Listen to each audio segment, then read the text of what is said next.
안녕하세요. 은솔은 이야기 채널의 은소남입니다. 오징어 게임의 글로벌 메가히트로 전 세계가 한국어리를 하고 있습니다. 덩달아 K-팝, 한류, 한국 문화, 심지어 한글에 대한 관심까지 증가하고 있다고 하며 국내 미디어에는 연일 이런 자랑스러운 뉴스들이 차고 넘쳐나고 있습니다. 우리가 이렇게 빅뉴스로 들떠 있을 때 오징어 게임을 통해 한국 사회의 어두운 면을 냉정한 시선으로 바라본 기사가 있어서 한번 소개를 드려보고자 합니다. 바로 로이터 통신의 부채 함정에 빠진 대한민국이라는 기사입니다.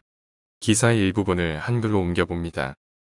한국의 많은 소상공인들은 456억 원을 벌기 위해 필사적으로 경쟁하는 넷플릭스 드라마 오징어 게임의 게임 참가자 캐릭터에서 자신의 모습을 발견하며 한국 사회의 부채의 함정을 고발하고 있습니다. 금년 58세로 퇴직을 앞두고 있는 유희숙 씨는 오래전에 빚을 다 갚았지만 자신도 모르는 사이에 대출이 채권화되어 투자자들에게 팔리자 채권 주심회사로부터 그녀의 은행 계좌를 압류하겠다는 협박 전화를 받고 있습니다. 2002년에 영화 사업 실패로 빚더미에 앉은 유 씨는 영화 잡지 집필 등 작은 일을 하며 13년 동안 빚을 갚아왔는데 한국에서는 신용불량자가 되면 세상이 멸망하는 것과 같다고 말했습니다. 오징어 게임의 456명의 참가자들처럼 평생 가혹한 시련에 갇혀 있다고 느끼는 유 씨는 내가 원했던 것은 빚을 갚을 기회였지만 은행은 돈을 벌도록 허락하지 않았다고 덧붙였습니다. 아마도 많은 외국인들은 BTS와 세련된 삼성 스마트폰의 이미지로 한국을 연상하지만 이 드라마는 개인 부채 증가, 선진국 중 가장 높은 자살률, 부채 면제의 희소성이라는 한국 사회의 어두운 이면을 지적하고 있습니다. 기록적인 가계대출 증가는 민간 투자와 주택시장의 성장을 부추기고 있지만 부채에 대한 사회적 관례는 종종 개인 대출과 기업 대출의 경계를 모호하게 하여 소기업을 운영하는 사람들에게 부담을 줍니다. 개인 파산은 지난해 5379건으로 5년 만에 최고치를 기록했습니다. 한국신용정보원에 따르면 두 가지 이상의 개인 채무 상환을 연체하는 비율이 2017년에 48%였고 금년 6월까지 55.47%로 지속적으로 증가하고 있다고 합니다. 개인 파산을 전문으로 하는 서울의 한 변호사는 만일 도널드 트럼프가 한국인이었다면 여러 번 파산을 해서 대통령이 되지 못했을 것이라고 말했습니다. 소기업을 위한 불충분한 사회안전망과 실패에 대한 재활 프로그램의 부재는 일부 한국인을 절망에 빠뜨릴 수 있는 위험을 초래하고 은행은 종종 도선 기록을 파기하는 5년 제한을 무시합니다.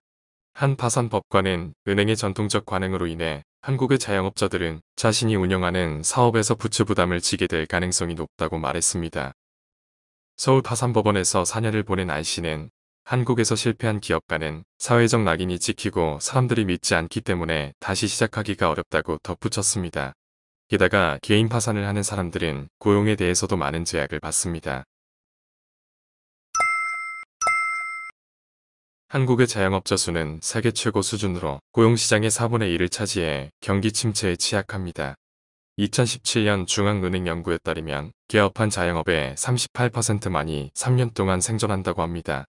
그러나 집값이 치솟는 가운데 좋은 일자리를 찾는 것이 더욱 어려워지고 경제적 전망이 나빠지면서 많은 사람들이 투기가 불을 쌓기 위한 유일한 탈출구라는 확신으로 주식과 기타 자산을 사기 위해 그 어느 때보다 많은 부채를 지고 있습니다.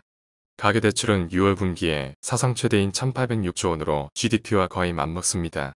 2019년 채무자 회생 프로그램을 종료했지만 여전히 대출을 받기 위해 고군분투하는 40세 기업가 류광한 씨는 정부는 스타트업을 장려하지만 실패한 기업을 돌보지 않는다며 두 번째 기회가 없다면 이것이 오징어 게임과 어떻게 다른가요? 라고 말했습니다. 오징어 게임의 탄생 배경에 우리 사회에 이런 구조적 문제가 있다는 것을 지적하는 내용에 많은 부분 공감이 됩니다. 오징어 게임의 흥행 성공은 당연히 반가워해야 할 일이지만 이 기회에 우리 사회의 이런 어두운 면을 냉정히 돌아보면서 구조적인 문제를 개선하고 해결하려는 노력이 같이 있었으면 좋겠습니다.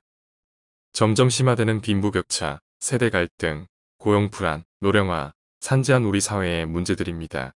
이를 방치하는 것이 아니라 개선하고 풀어가면서 좀 더 살만한 세상을 만들어 가자는 것이 오징어 게임에 숨어 있는 메시지라는 생각이 듭니다.